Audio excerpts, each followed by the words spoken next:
Good morning, everybody. And you, hang on, All right, got it? now go. Okay. Good morning, everybody. I'm so glad that people have come for this third session of our Shifting Shiva initiative and to learn together and to talk together about what it means and really how to do it. Um, we have with us on the screen many people. Good morning, everybody. And you, hang on. All right, got it? Does someone have two devices open? Good morning, everybody. I'm so glad that people have come for this third session of our Shifting Shiva initiative. Okay, hopefully we'll just have one of me henceforth. We have a good handful of people on the screen who are excellent resources for us, and I want to invite really anybody to jump in and offer suggestions and knowledge that you have from your experience. We're actually going to start off with Bob Factor. He has been a part of the Shiva Reboot team, or the Shifting Shiva team. And he's going to hold the space for us for the first part of our session today as we follow up on kind of where we are and what it means to hold space or to give presence. What are we talking about and what do we do? So he will offer a question for starters, and then people should feel free to jump in. And those who are here with their own expertise or simply their own life experience should also feel free to jump in as Bob kind of moderates this first part. So what's holding space? It's which is both a really good term and perhaps somewhat amorphous for some people. It's being there, and I think what we've said in the previous sessions is has focused on what the mourners, what do we as a community do for the mourners, and what do the mourners need? And we don't know that. And as we've said in the previous sessions, also what the mourners need can change from moment to moment and day to day, and it's different. The range is different for different people. So really our first task is to find out what that is by just being there and taking our cue from them.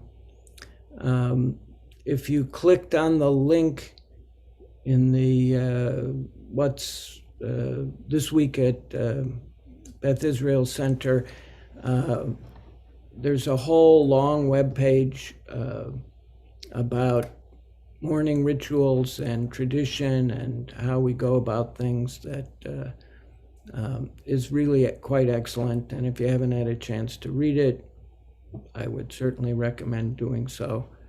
We're actually going to take some time to look at that together so that people will have a sense of what's there and a bit of information from that web. So in terms of what we do, I think that it's well outlined on that sheet. But reading and practice are, we know, very different. So I'm not sure. I'm really more interested in, or very interested in what people's questions or concerns may be. But I think the first thing is to be comfortable with not knowing and just being there, and sitting with someone and telling them, I'm here for you, and whatever you want is okay. So it's a big shift for us. Some of us have been to Shivas where this is the norm, but in this community of late, the norm has been that just when things get real, just after Kaddish and perhaps some words were shared, we get up and we begin to socialize, and we know what to do then. And we speak a little bit quietly, and the mourners then, ask us how we are, and we have those simple little conversations. Sometimes it gets loud and sometimes it gets less loud, but we know what to do, when we're standing and moving about and greeting members of the community and catching up. This is something really different. This is, where we've come to the home. Perhaps we've davened and minyan is over. Perhaps it's a different time of day and we have simply come, right? And and there we are, right? And there isn't that, oh, everybody, please come help yourselves. And so we really would love to hear questions if you have them about what do I do? And if you have specific questions about things to say or not to say, or to offer, not to offer, this would be a great time to ask those, or simply to voice how you're feeling about what we're asking of us.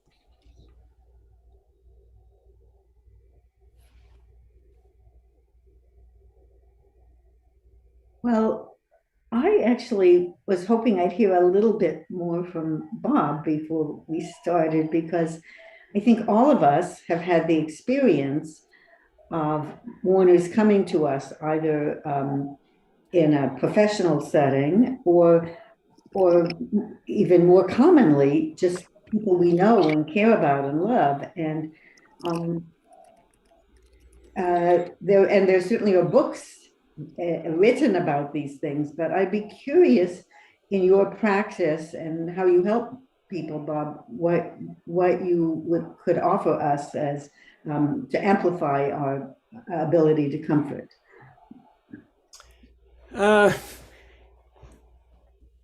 I think, I guess that's why I started saying everybody's different. And the first task, so you said it well, what can help our ability to comfort? The first task is finding out or getting a sense of what would be helpful for the particular people we're around. I mean, one of the sort of humorous, semi-humorous phrases of in teaching people how to do psychotherapy is to flip the common statement about don't just stand there, do something, and flip it around. Don't just do something, stand there and listen, or sit and listen. So, and as we've said, you can say, I'm here for you, or I'm so sorry for your loss, or other simple statements, but really not to try to do too much before finding out what your sense is of where this person is at that moment. And do they want to engage in small talk, or do they want to share some memories, or just how they're feeling now?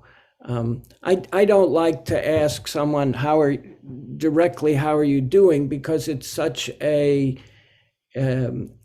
throwaway phrase in this culture anyway. How are you? I'm fine. But they're not fine. So, I mean, you could modify it. How are you doing right now? But for many people, that doesn't elicit a straight answer either. So I just sit with people and let them talk. And for some people that can be very uncomfortable. And if you get that sense, then you can say, well, what can I do for you right now, or something like that. But I think the first thing is really to try to find out what would be helpful for the other person. I don't know if that, I realize, Francie, that's kind of a less specific answer than maybe what you were hoping for. But I think that's respects how different people are, how different we all are.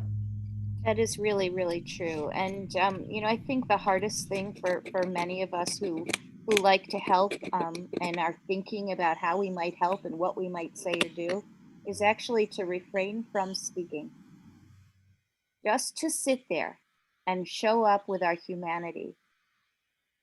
Refrain from speaking. Refrain from being instrumental about what one might ask or what one might offer, and just sit. And that may bring a lot of comfort. In fact, we've heard from some of our mourners that indeed that is what brings them comfort, and they don't have enough of it from us. And if a person appears to be uncomfortable with that silence and wants something to happen, they will let us know.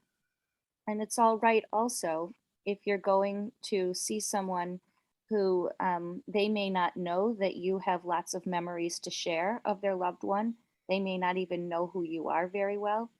It's okay to say something like, I knew her in a different context, or I so enjoyed our many interactions, or we did so much good work together. And, just to create an opening, not to start launching into memories or to, ask, do you want to hear a bunch of stories? But just to say, I was so fond of the interactions that we shared in choir or whatever it might have been, and let that sit there. The person might say, oh, and then you have a bit of an opening to just begin to see if they want to hear. We If have, I'm, yes, oh, please. if I might add something, I just wanted just to bring up that people grieve. Everybody grieves differently, and everybody has their own way of expressing it. So, you might walk into a house and expect lots of tears, and you're presented with laughter. So everybody goes through these stages of grief in their own way. And you might even find somebody who's in total shock still and just not even know how to deal with it. And like the rabbi said, just your presence is going to be helpful because that shock will wear off and the grief will come eventually. Right. Thank you. Oftentimes, for a few days, the grieving family retells the story of the death. That's how traumatized they are, and how they're still holding it, and that's just what's alive for them. And to be able to show up and be present as they work out that happened, and just kind of absorb that happened, is a tremendous gift. And all we need to do is not run away from it. All we need to do is stay.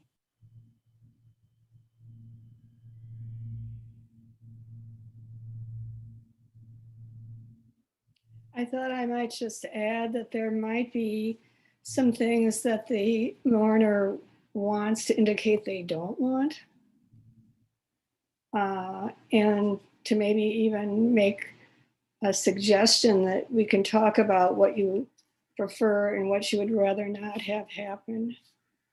Not that anybody can necessarily enforce it, but it gives a person an opportunity to talk about that. Mm-hmm. Even something as simple as a hug. It's worth asking if somebody would like a hug. Or some people don't want to be touched Right. physically. Yep. Even people who might be very physical, right? Because sometimes it's too overwhelming. Right. The container of their skin is what's holding them together. And it's sometimes just too hard.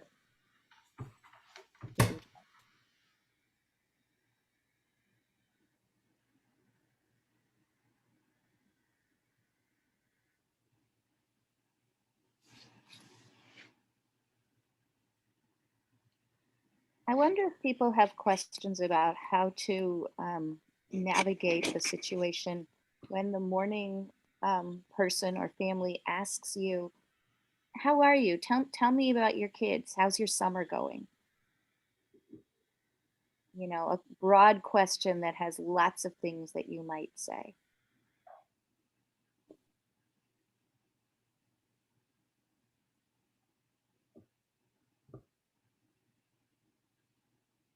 No questions about that.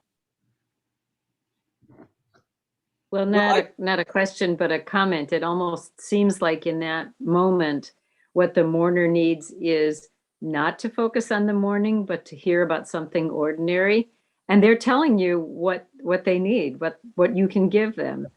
So again, it's a weird combination of you want them to have agency over what they need, but they may be at such a low point personally that they may not know how to ask, or it's a strange kind of struggle between those things. But it sounds to me like if someone says that, with all due respect to the fact that Shiva or a condolence visit is not a time for being social, if they specifically say that, I think they're telling you something important.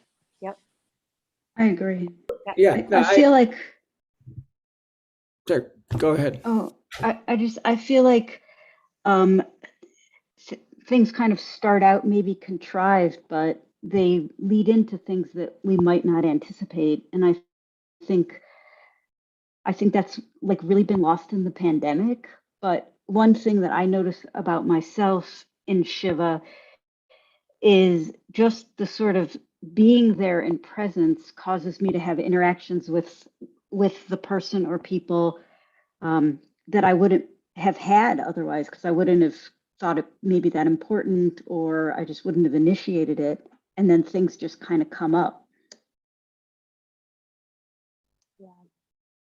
And I think I agree, Leslie, and Kathy, your comment was well made. I think when someone says, well, tell me about your kids, or how is your summer going? What they may, it's not necessarily wrong to be social. I mean, being social, that's what the Shiva call is, being social, but it's being social, respecting, who we're there for and what the purpose is. And if they as you said, they may want just to hear something ordinary. They may also want to hear something full of life. I mean, they're full of death and loss, and they want to hear, well, how are your kids doing? Or tell me about your vacation, which is a reminder that there are other things going on. But again, it's taking a cue.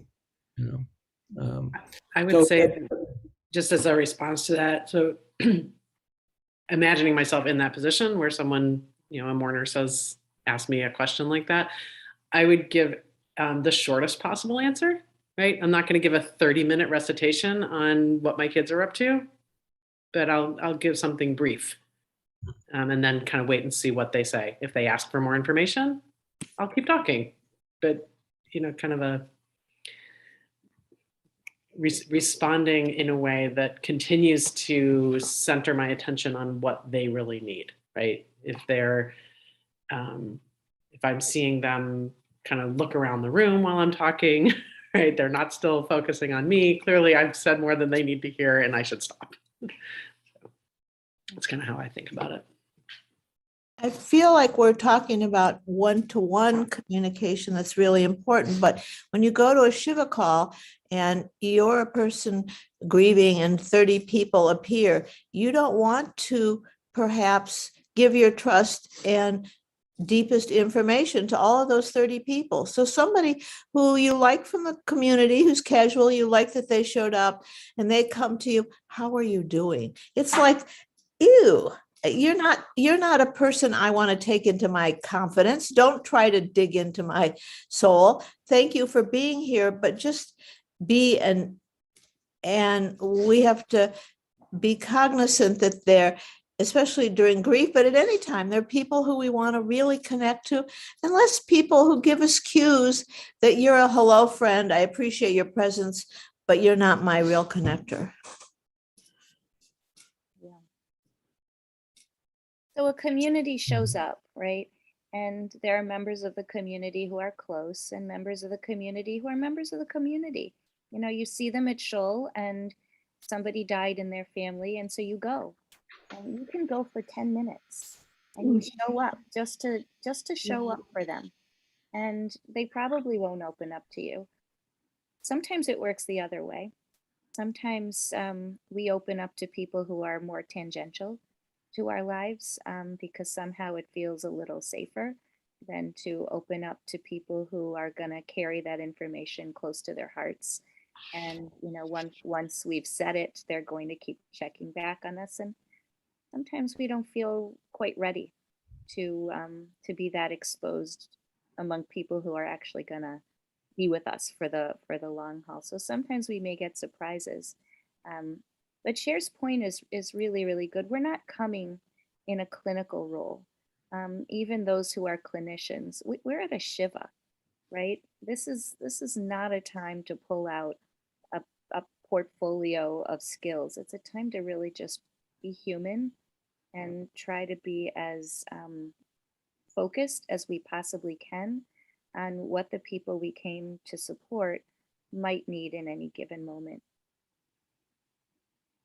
So, from a Jewish perspective, I believe tradition tells us that when we enter a Shiva, we're not supposed to speak until spoken to by the mourner, and sometimes that presents difficulties because you feel like you want to say, I'm here because I love you. And the mourner really doesn't feel like speaking. And I'm wondering what you, Rabbi, do with that.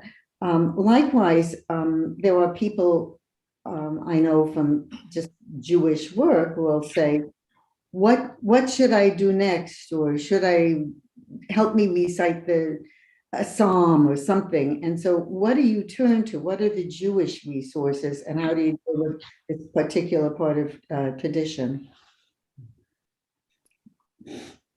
Thanks for the questions. Yeah, Jewish tradition holds many things about Shiva that may or may not be important to members of our community. Not wearing leather shoes, sitting on a low stool. Those are two hallmarks. Tearing our actual garment as opposed to a ribbon. There are any number of practices that we might avail ourselves of that would be meaningful or anchoring or not. I think that the tradition or the practice of coming in silently and just sitting and waiting is kind of in that category. It has its place, and it's not for everyone, and it's not for every community. I'm not so sure it's for this community, although we're talking about individuals, and so probably there are people for whom that would be more helpful than coming in and speaking. I think we would do best to give ourselves a break and bring ourselves as human beings who are showing up for a human being, period.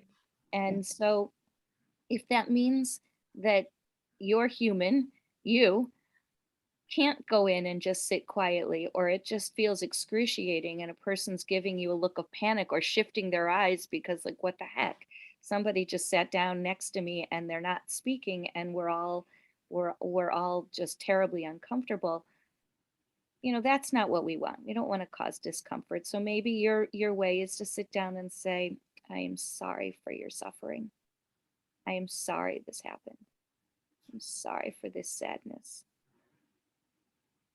Not everyone wants to hear I'm sorry for your loss, interestingly. Is the person really lost? Well, they're not here on earth, but they're not lost in so many ways. Their love is not lost. And, it's not like a faux pas, but we hear from people who have been bereaved that I'm sorry for your loss feels almost offensive when they're holding on with all they have to the relationship that has taken a new form. And so to come in and just sit and say, I'm sorry, or something very simple, I don't think is bad. I don't think it's, I think that we don't want to be about what's right and what's wrong in terms of tradition. Traditional practices come to help us thrive. And so if the traditional practice is for people to come in and be silent and it's not helping us thrive, particularly the mourner, but if it's not helpful, don't do it. Just say something simple to announce your presence. I'm open to other thoughts on that, and then I can speak to your second question, Francie. Sometimes I feel like the process of giving something physical is also like a way of giving warmth. And I liked going to a Shiva Minyan, especially if you can get there a little early, and giving something or just putting something there that to just that without saying anything, just to say, I'm here for you. I want to be there for you. I would just add something about the word "I'm sorry," because I don't know if this applies to people in this room, but I know many people have a hard time saying "I'm sorry" because sorrow means different things in means several different things in English, whereas some other languages have different words to express. One, the notion I share your sorrow, or I'm sorry for your suffering. I share that, versus I'm responsible. I'm sorry this happened means, you often say that when you've done something wrong yourself. And even if it's quite clear in the case of visiting a mourner that that's not true, there's some piece of that often rubs off for people that, gee, I didn't do anything, but that's a different meaning of the word. And what we're really saying is we're there for you. I'm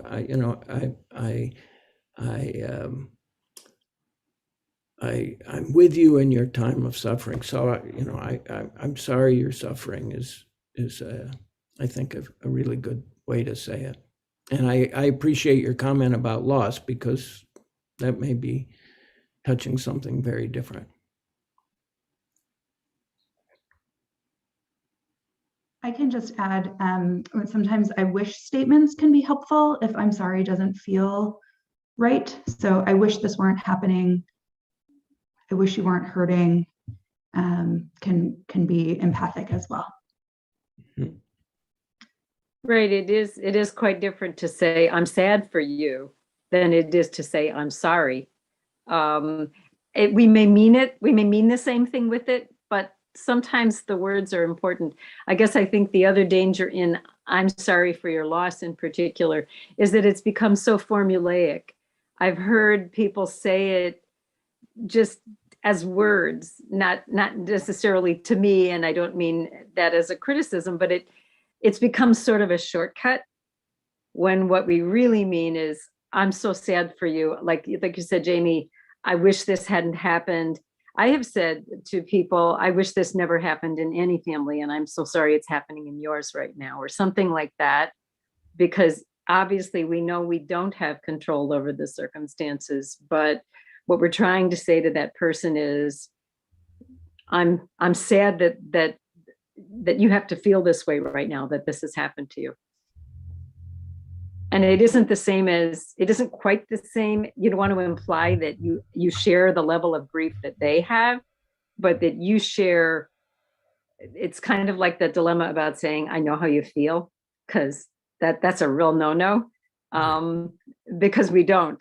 We know how we would feel if we might have an inkling of how we would feel if we were in the same situation, but we're all different packages of experiences and emotions, and it's that same kind of trap. So somehow finding the words with that have the empathy without implying that we are actually in their shoes, because we're not.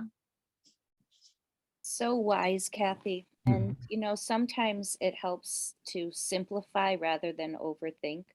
And so to say something like, I am so sad that this is happening in your family, and I will miss him so much. So you're putting it out there. You're not making it about your sadness. right? But you're just saying some simple things, right? I have my relationship to this grief, but it's not primary. And I'm sad, not in a condescending way. I'm truly sad that this is happening for you. It gets tricky when we talk to people about whether, like, I can't understand what you're going through right now, but I'm here, or I understand. When once we start saying how well we understand or don't understand, it can become very complicated, and we can become tongue-tied in the process, as we feel like we're not saying something that we meant to say, or it may not be coming off right, and we start second guessing about understanding. And of course, we have no idea how it's being received. Um, my recommendation, unless we really know what we're talking about, is to avoid talking about how we understand or don't understand.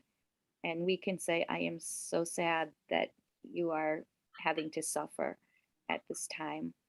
Um, I know how, if it's a grandmother, I know how much you loved your grandma, or, you've told me so much about your grandma. This must be so hard. And I loved when we got to visit with her. I'd like to just comment that it's very hard. People don't know what to say. And so if people say something clumsy, it's because they want to be comforting and they don't know how. And all of us have been in that position where we've said something that we know either was clumsy or couldn't express what we really wanted to express, and we don't know what to say. Even when we know what to say, we don't know what to say. And so, as someone who's been the mourner, people said all kinds of things to me, and it didn't really matter because they were saying something and they were there. And I think we need to cut the visitors a little slack. Absolutely. And understand that they are human. It's a difficult situation for every human being, even for rabbis. And we can twist ourselves into all kinds of mental positions to try to come up with exactly the right formula. There is none, and we won't come up with it. And different times it'll come out differently, and it'll depend on all kinds of factors. And I think, if somebody says something grossly, even saying something like, I'm so sad you're going through this. How do you know what the relationship was like? How do you know if that person's really sad? Yeah. I don't know. Yeah, we're bound to blunder. Maybe they are sad. My father was a difficult man. And when he died, I was relieved. So don't come and say, I'm so sad for you. So we should stop trying to figure out the best thing to say. Just, I'm sorry is fine. Right. It's just, that's good enough. Right. I'm thinking of you is just fine. I hope you find comfort. Whatever that means. It'll mean different things to different people. And I think we should stop trying to figure out, the number 1, 2, and 3 things to say. They're going to be, we're all going to make mistakes, and it's fine. We're all human. I don't want you to think that we are trying to give a script. I think what we're saying is, don't overthink, keep it simple, and really just that. Just bring yourself and say a few words if you feel like you need to say a few words. Don't if you don't. And just bring yourself there. I think we're saying the same thing. I think you've added more detail and texture to what we're saying here, Louise. But I want to make sure that we're not misunderstanding. And the last thing we want to do is be afraid to go to a Shiva because we sat on a Zoom screen and we were, told a bunch of things that we shouldn't say. That's not the intention here. I completely agree with what everybody has said, that words matter, but that presence matters more. I'm a little bit baffled by some of this new direction, I want to admit. because my experience, I think, was different, but maybe not so different than many of our congregants. When my parents died, they died out of state.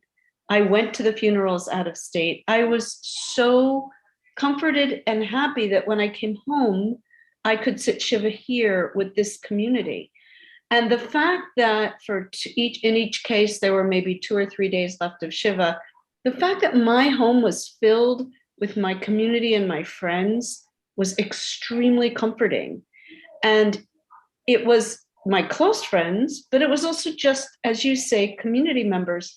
And honestly, if people had come into my living room and just sat there quietly, it would have been really awkward and uncomfortable for me. And if people were having sort of a social or chattering conversation in the corner about their kids' soccer teams, I didn't care. The fact that people came, they were present, and that most of the people took the time to come up and speak to me was a huge, huge comfort and really helped me navigate the mourning process for elderly parents that frankly were ready to go. So I just want to say that I think for me at least, instructing everyone to simply sit silently, or it would just not have worked for me, would not have been helpful. Right. So again, I think, thank you for sharing that. I think that is not what we're saying. I think we're saying that we take our cue from the people who are bereaved, and whatever it might be, including laughter, including tell me about your vacation, including, you know what, I just want to hear some talk among yourselves. All of that is fine.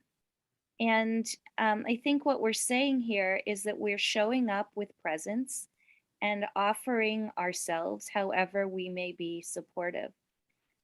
One of the things that we're learning from people who have been bereaved in this community is that there are those who have been very uncomfortable feeling that they were hosting people in their home, and it felt like a burden and it felt exhausting, and that they felt that they had to put their grieving somewhere else. Like after everybody would leave, that was when they would get to, do the work of processing their grief. And even to the point of feeling resentful, or people feeling like they were expected to speak about the person who had died when they were not in a position to want to do that for whatever reason. And so it's about taking away the expectations, not about creating new ones. There are people who want to be surrounded by the buzz of community, and there are people who don't. And what we're hoping to do is create a situation where anything can go at any point in anybody's Shiva, at any moment in a Shiva that's happening. Sometimes a Shiva gets very loud, and I see that people who have just experienced a death in their family are sitting by themselves, like in a corner on the couch. And if I ask that people could lower the volume a little bit, they will tell me later, I didn't know what to do. I felt so helpless. All these people were being so loud and happy in my home, and I was so uncomfortable. And I wanted them to be there, but they were all having a good time, and it felt so far away from where I was. So we want to create more possibilities. The response to, do I come in quietly and just sit there, was actually no. It was come in and be you. So, but be you gently. So I want to make sure that's clear, because I don't think that we are asking for something different, but I don't think that we're asking for something that is different in every case. I think what we're asking for here is a much wider menu, and the one big change that will put us in a situation where these conversations that we're having will be relevant is the providing of food at times outside of when everybody has come. That doesn't mean that we're saying you cannot eat in a Shiva home. Traditionally, you don't. We're not saying that. It doesn't mean there can't be a plate of cookies or fruit or whatever. But it does mean that we're taking away the expectation that there's a prescribed order of events, and it includes a social event, which which is happening in the home of those who are mourning, where there's a table, laden with things that people gather around. We're taking that out. There still can be food if that's what people want. But we're taking out that we come expecting to spend the evening in a service, hearing about the person who died, and then eating and schmoozing. So these conversations are about, so what do we do in that space? What do we do when we don't have that set program? I hope that helps. I'd love to know if it does, because the last thing we want is for people to come out of the last session feeling angry or baffled or, like it's going to be bad. I'm wondering if we could possibly signal any of that in the message that goes out about the food and everything else. I mean, I'm more where Cynthia is. I also agreed with what Louise said, and basically was what a lot of other people said. But I would feel extremely uncomfortable if everybody came in and said, how are you doing right now? What do you need? I mean, I'm just not that introspective, and I just don't want all of those kind of interactions. I actually liked when people came to my house and stood around and ate and talked and everything like that. I liked that. So, if I'm going to go through a Shiva, I would be happy to say, and I understand that, people's needs may change, but at least at the outset, that, that I welcome people to bring food and stand around and talk. That would be just fine with me as I'm thinking about it right now. And I'm glad, that we said that, don't sweat the words too much, because I was getting very uncomfortable. Like, oh my God, I'm going to say something bad. I talk a lot. I'm not somebody who comes in silence, and this is just getting really uncomfortable. Thank you, Phyllis. I agree. And Cynthia, I agree with you. That's my feeling as well. I feel like this is a tradition that's been going on for a long, long, long time. And I feel like it's one thing to say we're going to be sensitive to situations where that's not going to work, but I don't feel like it makes sense to get rid of it for the times that it did work. Right. I would like to say something here. I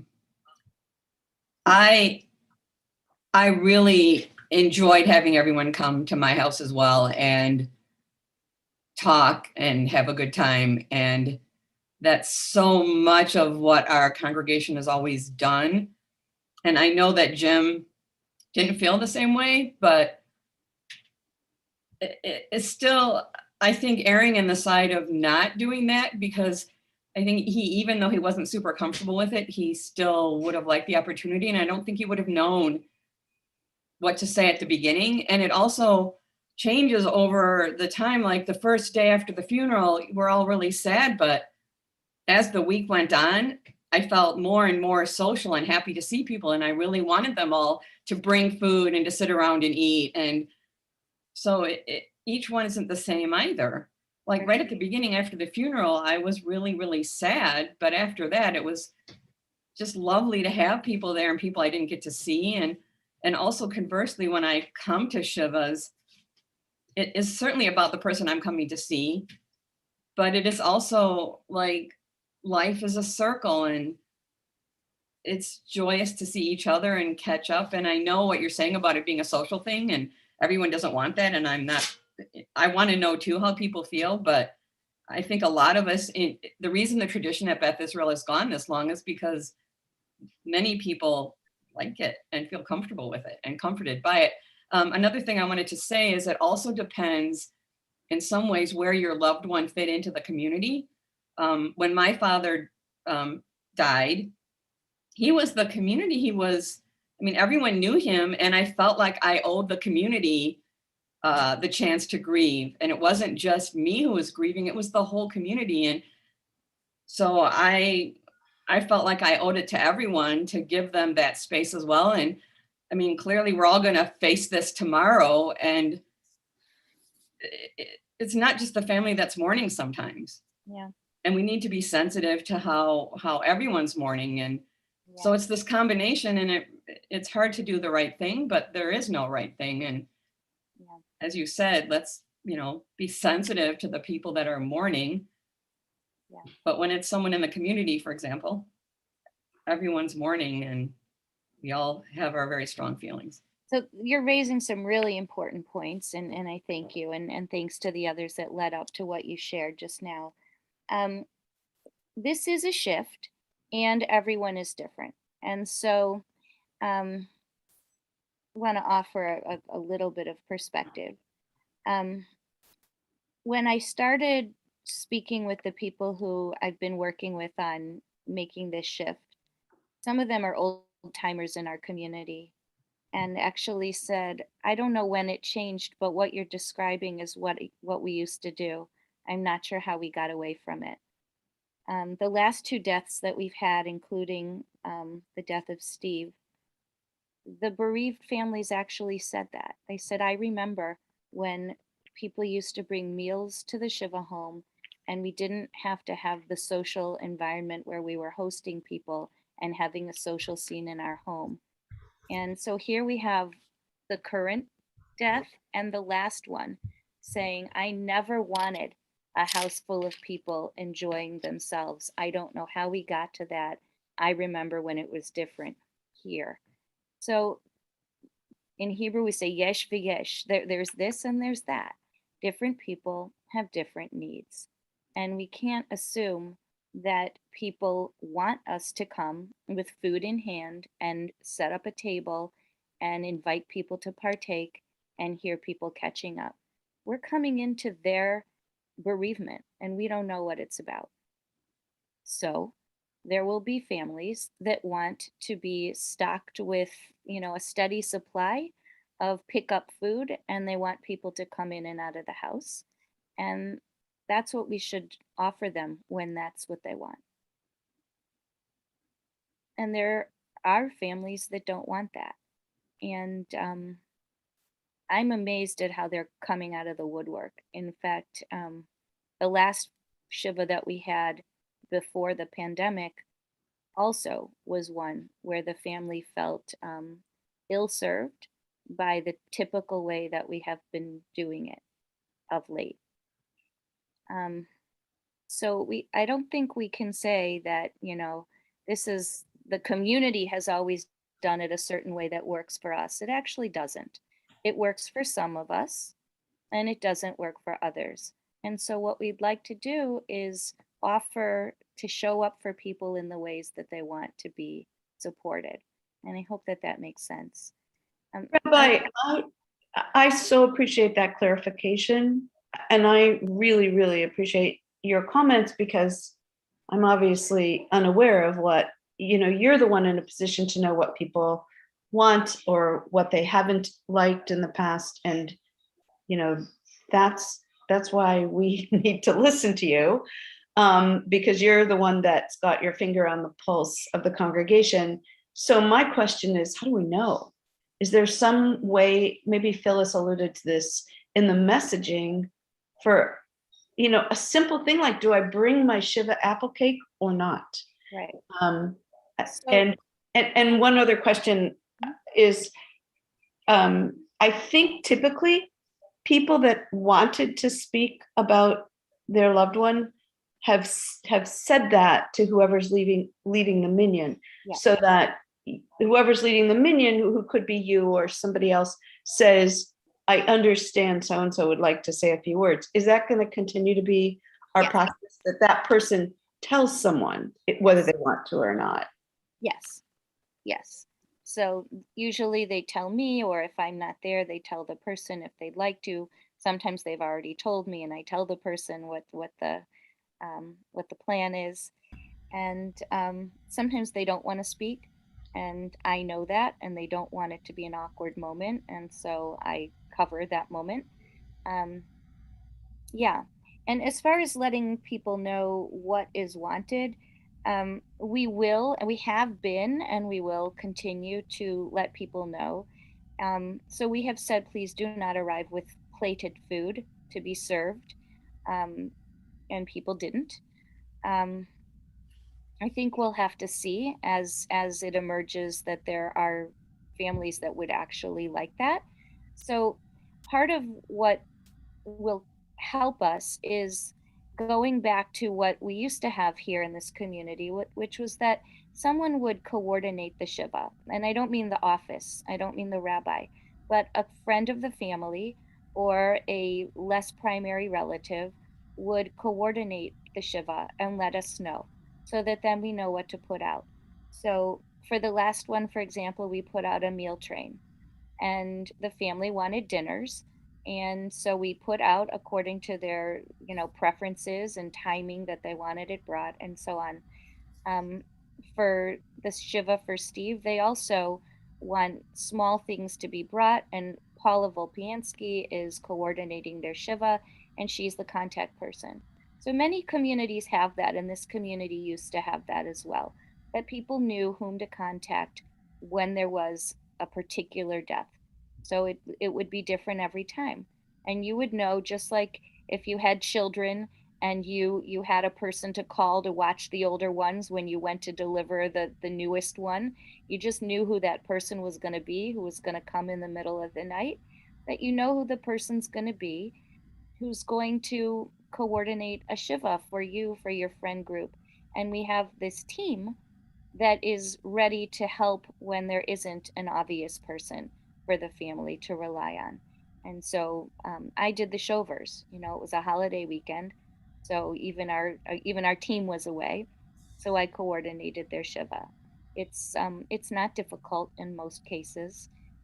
Paula and Larry are doing more because Steve died out of town on a vacation with Donna, and so coming home into the home under those conditions, Paula's really, doing things to help, and they're very close friends. So she's helping to prepare the house.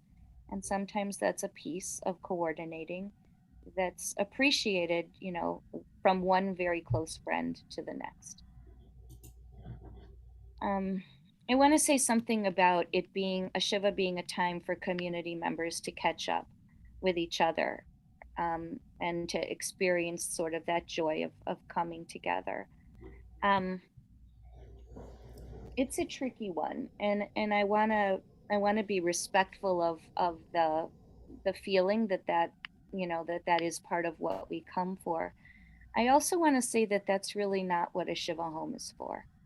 Um, and I say that with love because I get it. And before my community, where I moved here from, went through a shift in Shiva practices, I would think, well, I'm not making dinner tonight because I'll eat at the Shiva home. I'll catch up with people I haven't seen. And I had those expectations, and I would, shed a tear when words of memory were shared. And then I would, enjoy catching up with members of my community. I can say that the community became stronger and more connected to each other by giving that up. Um, it's really hard to see people you haven't seen in a while and feel the urge to connect, but to know that you're actually there to support somebody who may not want that. Sometimes they do, sometimes they don't. And being able to serve one another in ways that are sensitive to what we need actually builds us and brings us closer, because we're not serving our own needs. We're doing for other people in the community. We're showing up for them, and they'll show up for us however we need. So I hope that that's received with love, because it's intended with love. I've been there, and I know that. Um, there are certain Jewish traditions that are really wise and that we'd be wise to experiment with. And I think the notion that a Shiva is not a place for us to joyfully connect with people um, is one of those that we'd be wise to experiment with. Alyssa's been chatting about the contact person and who that is. So I just want to bring that out if you're not looking at the chat. We ask people if they have a coordinator, and this will become something that we ask more and more as we're bringing this into how we do things. We want to make sure that the family is fed and their needs are met. Earlier today, Larry picked up 2 bins of supplies that we have available for a Shiva home. Should the family, not have a supply of toilet paper, sponges, food storage bags, and so on. Sarah actually put the boxes together in her role here in our office, and Leslie Grant worked with Sarah to organize all of the supplies and what would be needed and to put it all, to order the things that would be Mostly right. me, we are a team, and sometimes Ron could be the outreach. Is that okay? Mhm. Yeah, yeah. So Larry came in and picked up those things for the Shiva home, and that's just kind of part of how we're going to provide that background support. And so I had a sense from actually from people who were coming to Minion as Steve's life was hanging in the balance for a few days, who those people were going to be. And so I actually spoke to them as we knew that Steve was imminently dying. And they said, yeah, we do this for each other, and we're ready, and this is how it's going to be. So it was really clear. And one of them had actually spoken with Donna. So it was really clear what they wanted in terms of coordinating, in terms of who. And in other cases, we'll figure it out. So I appreciate trying to respond to each individual's needs. I have to say, for me, and I thought the majority of us, but I guess I'm wrong, but I felt like what we had been doing with people bringing food and gathering was actually more comforting. And when my late beloved husband, Irv Sapoznik, died, and he was very well known throughout the community, I remember tables full of things, and I didn't know what to say, but having people around talking not only about their kids, but talking about Irv and what he had done in this capacity and that capacity, things I didn't even know meant so much to me. And I remember especially once, as the Shiva was gathering for Minyan, looking out the window, and we lived on a corner lot, and I looked and I saw that around the corner there was a line of people waiting to get in who wouldn't even fit into our house. It made me feel like the depth of my grief was shared, and I hope we'll have room for both kinds of processes, because we're all individuals. And for me, what we're apparently moving away from was extremely comforting. There were people to tell me things I hadn't even known. And also, there was also a little bit of respite and seeing that this is a community. So thank you for the flexibility I hope we will have. Francie, we're not moving away from that. We're moving toward the last word you used, flexibility. And there are going to be times when that's exactly what the family wants and needs, and times when it's not. But they'll have the choice, and they can change their mind over the period of Shiva. So we're not losing. I don't think we're losing. I think we're gaining. Well, I would say I had no idea what I wanted because I was just devastated. And if you had asked me at that point, I wouldn't have known what to say. But as it happens, now that I have almost 20 years to reflect on it, 18 to be exact, I now feel like what happened was the right thing, except that, of course, we lost a wonderful person. Thank you for sharing that. And we learned so much from our experiences for sure. I want to show you what's on our website as we've started talking about coordinating and, you know, what is the business of having a Shiva. What? So this is our website homepage. And at the top, there is a menu and there's a thing, a title called Life Cycle, a header, Life Cycle. And down the list, there are different things that might occur over the course of a life or death. And we have actually 3 that revolve around death. The first is when a death occurs, what to do. So this is your, I'm in the moment. What do I do? Whom do I call? That's the button. Then we have bereavement and Shiva, and we have a Shiva planner. The Shiva planner is what a coordinator would use to coordinate a Shiva. And it's linked within the bereavement and Shiva. So it's here as a separate title for easy access, but under bereavement and Shiva, we have a whole bunch of information that includes that.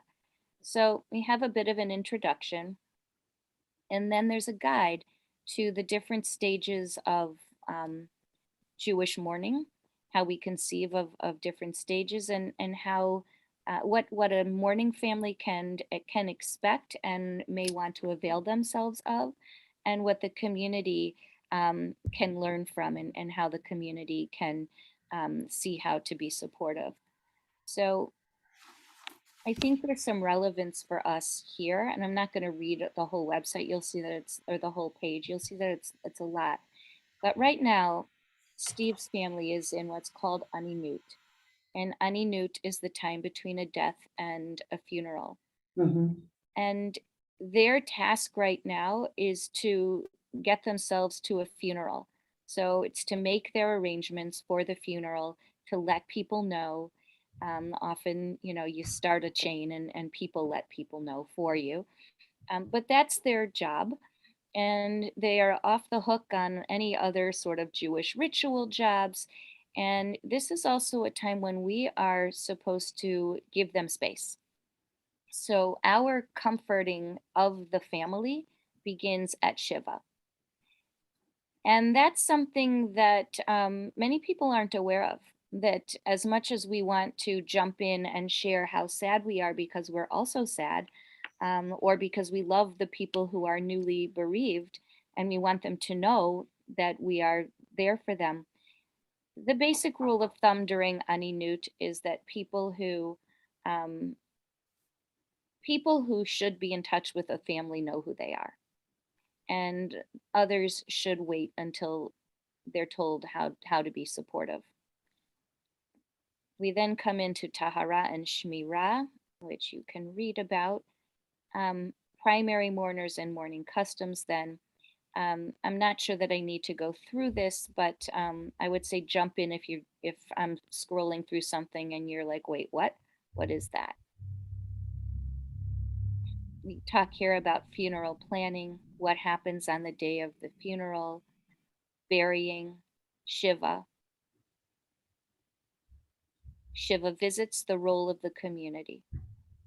So this kind of covers a lot of what we've been talking about.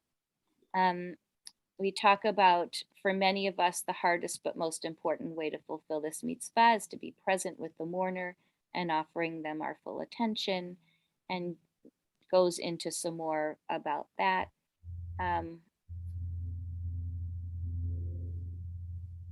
And then begins to talk about what it's like after Shiva, right? Because of course the process of grief and in integrating a death takes a long time.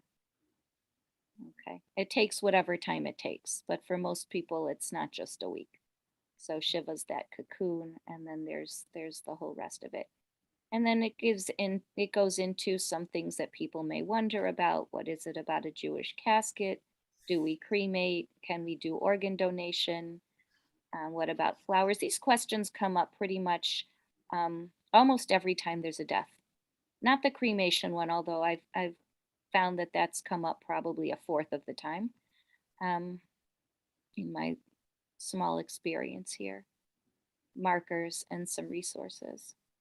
So in the role of the community, we have a link right here to the Shiva Planner. So I'm clicking it.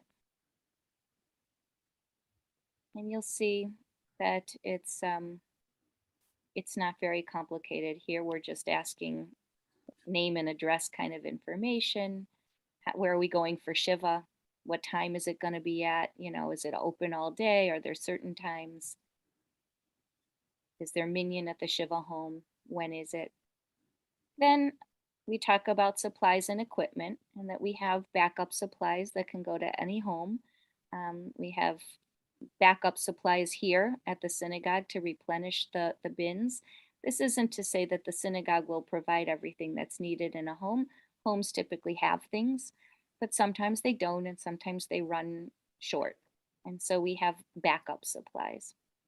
And then food. So what is it that's needed gets determined right here. The meal of condolence and then the other meals. Do they need things to be cleaned and straightened up? Maybe they do, maybe they don't. Do they want people to serve them food?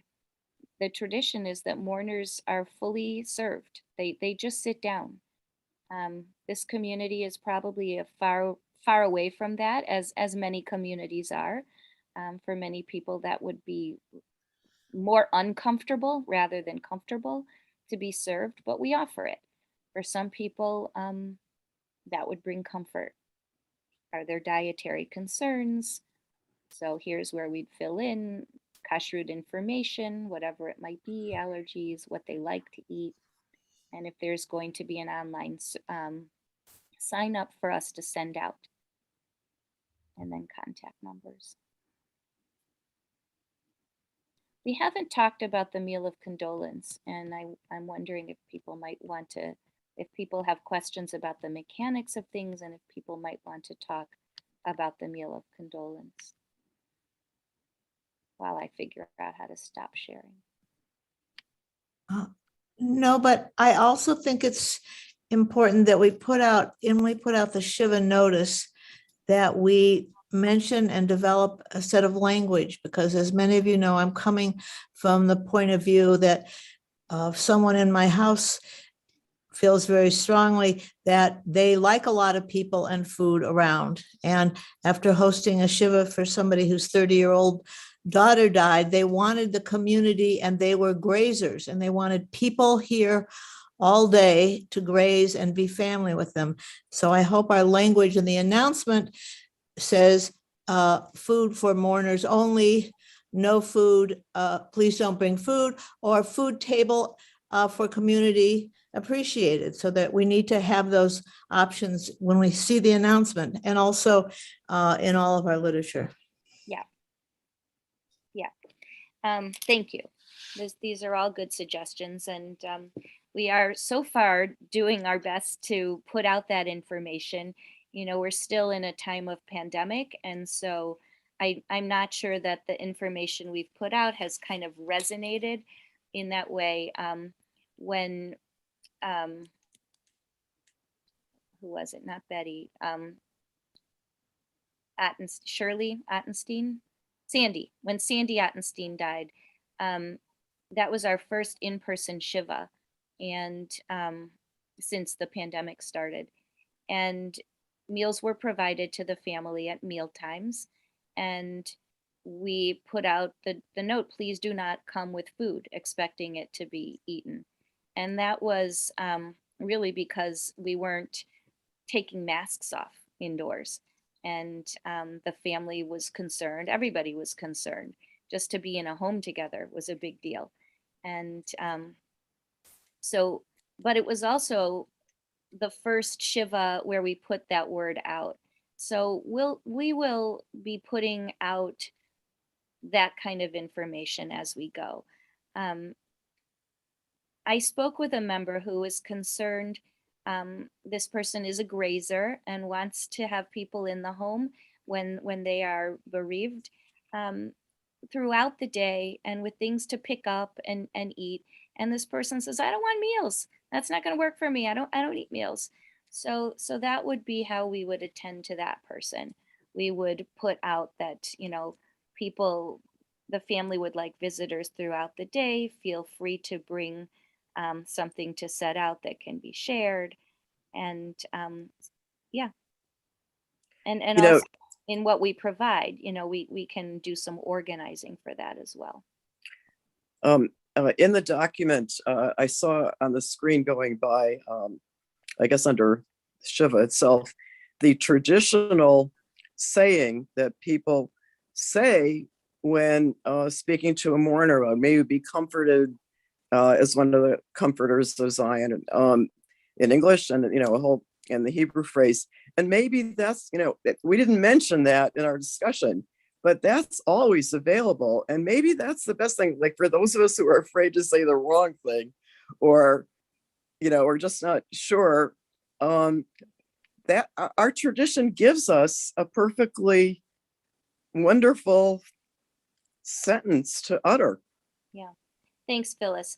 I actually didn't answer the second part of Francie's question, so you have done that, and thank you for that. I lost that trail, so I've highlighted it right here. And some people feel like this is a mouthful. It is a mouthful, and until you learn it and it may roll off your tongue, it takes some time. Some people say the first two words, Hamakom Yenachem, and leave it at that. May God comfort. It actually stands on its own, even without being the whole utterance. And that might be something that people want to literally wrap their tongue around to be able to say. Some say in English just the first part, may God comfort you. And if that's something that's meaningful to you and that you feel might be meaningful to those who are in Shiva, that works too. There's a shorter one too that the Sephardim say. Again, if this rolls off your tongue, then great. If it's more just sort of gobbledygook, then don't worry about it. But Min hashamayim tanchumu, which means may you be comforted from heaven. And I like it.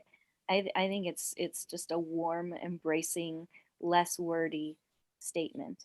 And I usually use both at the end of a funeral. But that's other language that might be simpler to say. Francie also asked about other Jewish texts to bring up and to recite, and I would say not at Shiva. We're not really there to recite. If the family wants us to recite from the Tanakh, they can ask and we can pull something up, but I have never seen that. Can you add the Sephardic phrase to this document? Yeah. Thanks. Mm-hmm.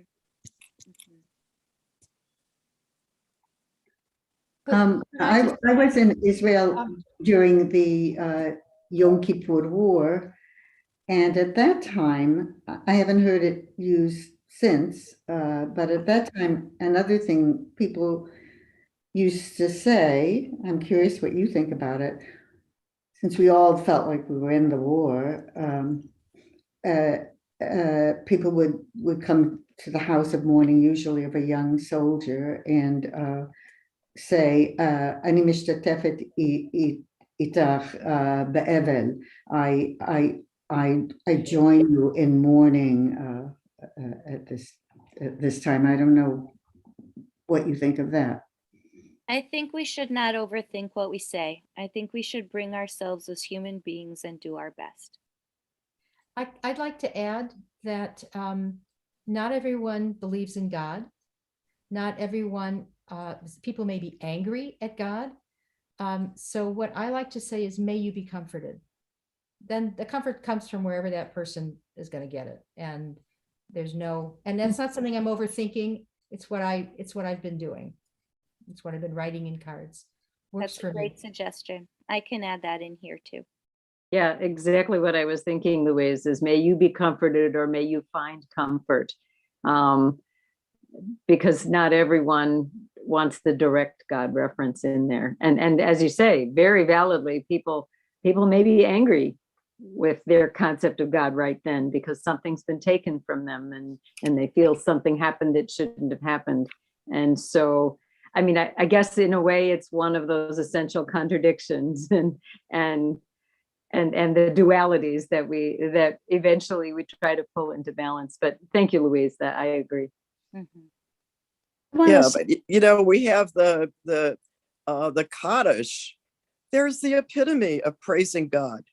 So, I mean, I think there's some of us who wouldn't even want to say Kaddish, and we're not going there in this discussion, but that's part of our tradition too. We do it at times like that. I want to say that my father died 19 years ago, and I don't remember a thing that when people came up and offered their condolences, I don't remember anything that specifically that they said. Nothing was right, nothing was wrong. What I remember now, 19 years later, are all the stories that they told me about my father.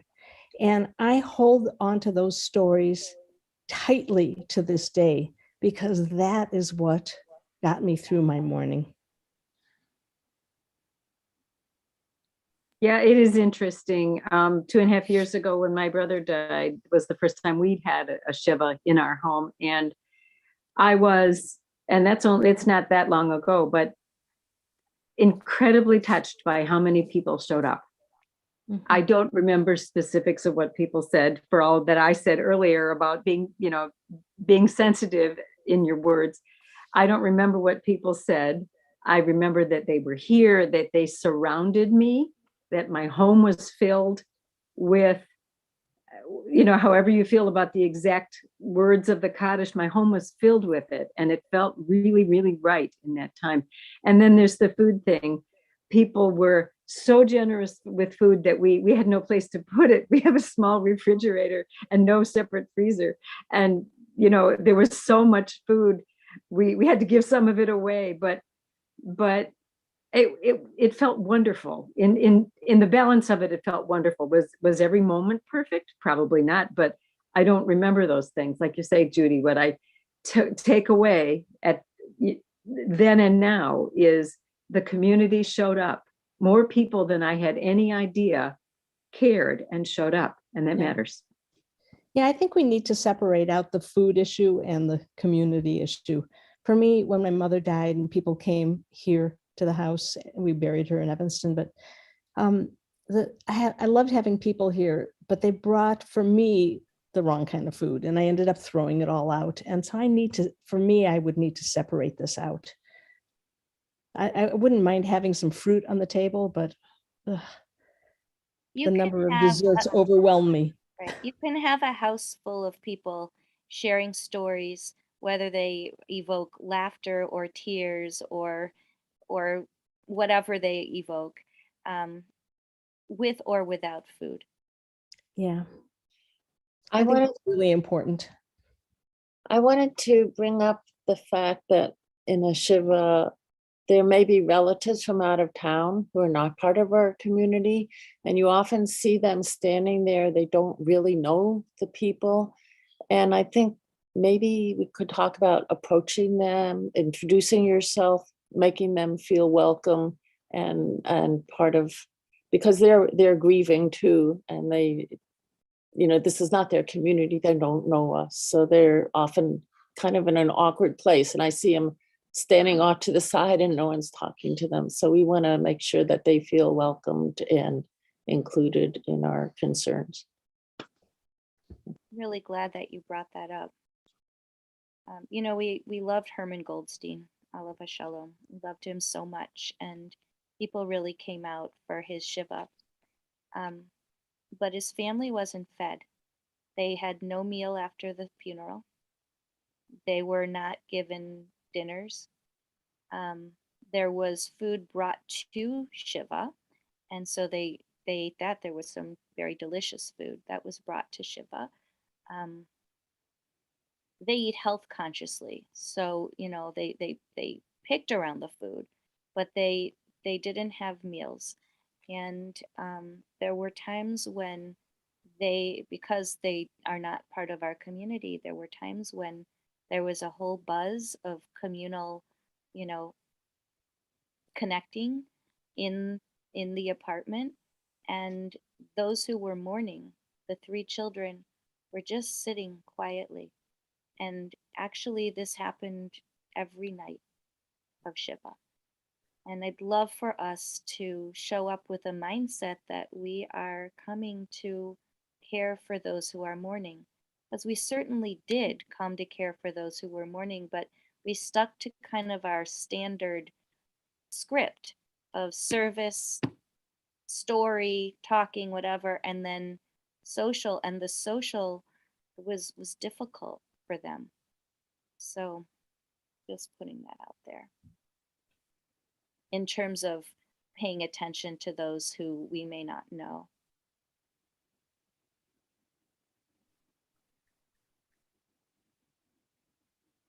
Okay. Anything that there is one other piece that I wanted to highlight, because it's relevant as we are all grieving the death of Steve Kessler. It's very delicate when we are devastated by a loss and the mourning family is devastated by the death of their primary relative or their in-law with whom they were very close. We don't want to overthink. We want to show up with presence. This is one of those situations where we also want to remember who we are and remember who is sitting Shiva. We should absolutely be in touch with our own sadness. And it is okay to cry at a Shiva home when you're not the one who's in the family who's sitting Shiva. It's not only okay, it's being there and it's being authentic. At the same time, being in touch with our own sadness as we come to support somebody who's grieving that's good. That's different from making it a place for us to do our work of grieving. The Shiva home is not really that place. It is a little bit for a community to be together in that space. It helps us all to process our communal grief. We just have to be a little bit careful or sensitive that the family that's grieving stays the focus, or that we don't take the focus for ourselves and make it about the community's loss instead of the person's bereavement or the family's bereavement. It's a very delicate balance, and I don't want us to overthink. I just want us to be sensitive that we don't in the hospital they say bleed all over the patient, that we don't make it about ourselves. So we will give each other comfort, and we will find comfort in being able to serve the family, by which I mean show up and be there in the ways that they want. We should clarify that Shiva for this particular family will be online only. They're not opening their home to people who are not expressly invited. And I think that was clear in the first email. There will be another email going out today because we've already heard people asking if the funeral is in person or not. It is. It is. Yeah. So there will be more information about funeral and Shiva this afternoon. And it sounds like Donna also would like there to be some hours where people can call on the phone. I have an appointment with Donna as soon as we're done here not with Donna, with Paula. Yeah, so she has a few days now where she wants people to call her. I'm surprised to hear, I thought it was very clear in the initial email that the funeral was not open, that it was online. No, but I'm wrong. So it is. It's both. It will be live. It will be double live streamed apparently, and you can come in person. Both so you can come in person to Israel and to the cemetery. So you can come to the cemetery in person, And you You can come to Beth Israel. So we're going to start at Beth Israel in the sanctuary at 1 o'clock and then go to Forest Hill. And you can do both of those things, both or either of those things in person or online, whatever you are comfortable doing. Okay, And we will make that clear in the next email. thank you. It's a lot. Thanks. Welcome.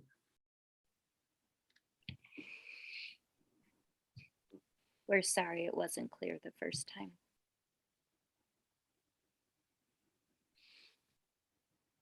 It's an extraordinary situation. It's, yeah.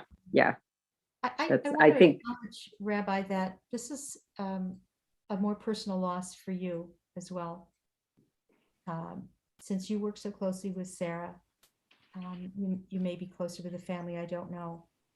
But we're very aware that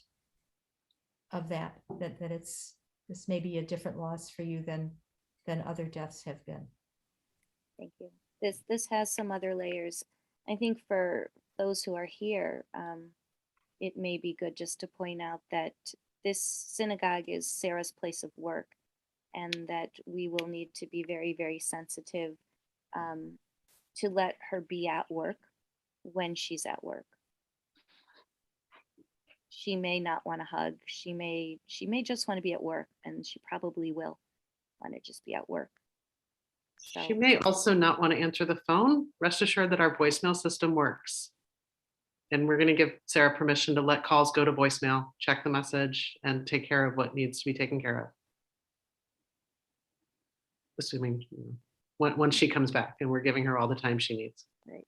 Often when people go back to work, there's something helpful for them to be able to compartmentalize and, check off goals and get things done and be in a place where everyone didn't know not only you and your family, but also the person who died. And she doesn't have the opportunity to get away from it in that way. And she knows how loved they are, and that is comforting and a burden at the same time.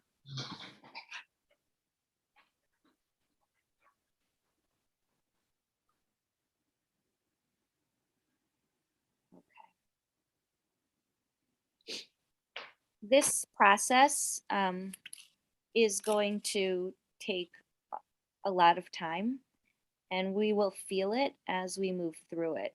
I think the most important thing for us right now is to hold on to that we want to be able to serve different families in the ways they need to be served. And some of that will be structured from the beginning, like, are we sending over dinners? And some of it will be on a, minute to minute, hour to hour kind of a basis, where we simply have more of a receptivity to what they might want. So we will dance around it for years. And I hope that we always will dance around it. Dance may not be the appropriate word here, but maneuver. Because every situation will be different and people will continue to die. And hopefully we can be stronger for being able to care for people in the ways that are most helpful to them. So thank you. Thank you for really your honesty and for raising concerns. That's incredibly helpful. I think that there were some misconceptions, and I hope that we've cleared them up.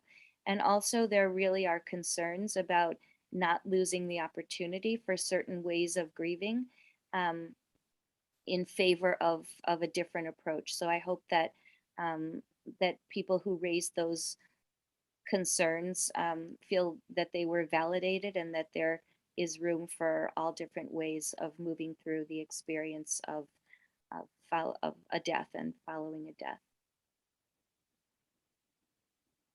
Okay. I am here. And so if there are thoughts that come up afterward, please don't hesitate. As with the others, people have reached out after them. Sometimes people want to share their own experience. I'm here, and I would like to support you in that. And I'm learning us as we go. And so I can support this community and lead this community best when I know how we're feeling. So please bring your concerns about these changes and questions to me directly, as much as you can, because then I can do the best job that I can do to help serve you.